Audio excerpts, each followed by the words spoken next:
तो ये हैट्रिक होगी, जो कि हरियाणा में शायद एक बड़ा जो है उलटफेर एक तरह से हरियाणा की राजनीति के लिए है। दूसरी तरफ जम्मू कश्मीर की अगर बात करें तो वहां कांग्रेस और एनसीपी जो है वहां पर बढ़त बनाए हुए हैं और बहुत संभव है कि वो सरकार बनाने की सिचुएशन में आ जाएं। लेकिन इस वक्त जो बड़ी तस्वीरें आपको दिखा देते हैं, और इसके लिए सीधा हम चलते हैं हमारे सहयोगी निखिल के पास चलते हैं। निखिल हमें तमाम जो चुनाव से जुड़ी इंपॉर्टेंट जो जानकारी है वो हमें निखिल बताएंगे। निखिल जी बिल्कुल, धन्यवाद अशोक और आरेंद्र। और यहां से हम आपको आंकड़े बताएंगे कि किस तरह से ये जो चुनाव का जो रथ है वो आगे लगातार चल रहा है। हरियाणा की बात कर लेते हैं। 90 सीटों पर 90 ही सीटों पर रुझान आ चुके हैं और बीजेपी, ये देखिए उनका ट्रैक्टर जो है अपना झंडा लगाए 50 सीटों के साथ आगे बढ़ रहा है और कांग्रेस 34 सीटों पर सिमटती हुई नजर आ रही है। तो ये कांग्रेस के लिए कहीं ना कहीं सेटबैक होगा, जिस तरह से आप लोग चर्चा कर रहे हैं। आम आदमी पार्टी के लिए भी बहुत बड़ा सेटबैक है, जो बड़े ढोल गाजे बाजे ताशे के साथ आए थे, 0 सीटों पर है। जेजेपी जो पिछली बार 10 सीटों पर थी, इस बार 0 पर उसके रुझान के मुताबिक। आईएनएलडी केवल 1 सीट पर आगे चल रही है। तो ये जो रुझान है निश्चित तौर पर, और इसमें जो अदर्स हैं वो 5 सीटों पर, निर्दलीय व अन्य। तो आप ये देख सकते हैं कि किस तरह से हरियाणा की 90 सीटों का जो रुझान है वो बीजेपी के लिए इस वक्त जश्न का सबब बना हुआ है।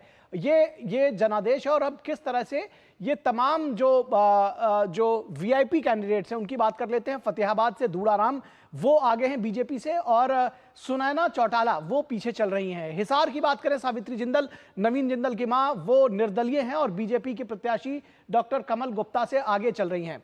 इसके साथ ही साथ लाडवा से मुख्यमंत्री नायब सिंह सैनी आगे चल रहे हैं और कांग्रेस के मेवा सिंह वो पीछे चल रहे हैं।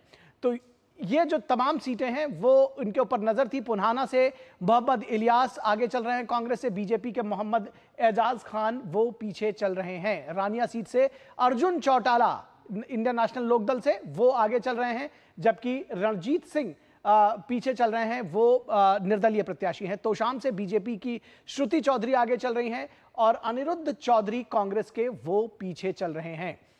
उचाना कला से ब्रिजेंद्र सिंह आगे चल रहे हैं कांग्रेस के, जेजेपी के दुष्यंत चौटाला पीछे चल रहे हैं। ये सारी खबरें निश्चित तौर पर जो वोटर्स हैं वो भी देख रहे होंगे। फतेहाबाद से दूड़ाराम आगे, सुनैना चौटाला पीछे और दुष्यंत चौटाला भी पीछे चल रहे हैं। ये आंकड़े हम आपको लगातार दिखा रहे हैं। हिसार की सीट है, सावित्री जिंदल आगे चल रही हैं जैसा कि हमने बताया, और उसके बारे में कहा जा रहा है कि कम से कम 2 निर्दलीय ऐसे हैं जो बीजेपी के पक्ष में आना जिनका तय है, जिनका उसमें सावित्री जिंदल का भी नाम लिया जा रहा है। अब हम लोकसभा क्षेत्र और विधानसभा क्षेत्र के मुताबिक इसको बता रहे हैं कि एक लोकसभा क्षेत्र मसलन अंबाला की बात कर रहे हैं, तो यहां पर जो विधानसभा सीटें हैं उसमें किस तरह से कौन कौन ट्रेंड कर रहा है। ये अंबाला सिटी, मुलाना, सढौरा और जगधारी से यहां पर कांग्रेस आगे चल रही है इन 4 सीटों पर।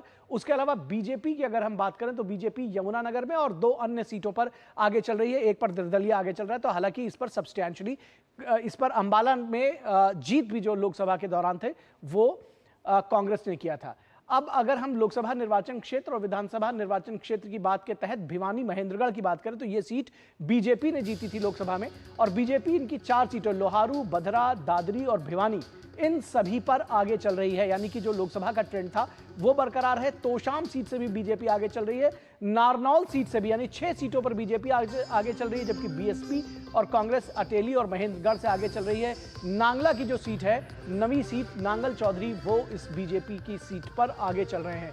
तो कुल मिलाकर कम से कम 7 सीटों में, 9 में से 7 सीटों पर आगे चल रही है बीजेपी उस लोकसभा निर्वाचन क्षेत्र में। और अब हम अगली जो लोकसभा निर्वाचन क्षेत्र है वो फरीदाबाद, जिसमें बीजेपी ने जीत हासिल की थी, यहां भी बीजेपी हथीन, पलवल से आगे चल रही है, जबकि पृथला और होडल से कांग्रेस यहां पर आगे चल रही है। बीजेपी का ये देखिए फरीदाबाद, बड़खल, बल्लभगढ़ और फरीदाबाद, वो एनआईटी और फरीदाबाद दोनों सीटों से, यानी कि 4 सीटों से लगातार आगे चल रही है। तिगांव से भी बीजेपी आगे चल रही है। तो एक बार सब्सटैंशियल मार्जिन यहां भी अधिकांश विधानसभा सीटों पर इस लोकसभा क्षेत्र के अंतर्गत बीजेपी ने बढ़ाया है। बात फरीदाबाद की हो रही थी।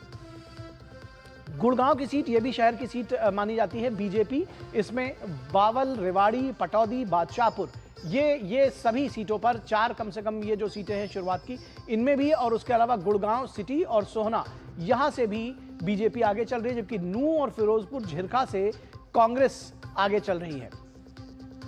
और पुन्हाना से कांग्रेस आगे चल रही है। तो गुड़गांव की जो सीट है लोकसभा की सीट, उसको बीजेपी ने जीता था और विधानसभा में भी अधिकांश सीटों पर उसने लीड बनाई है।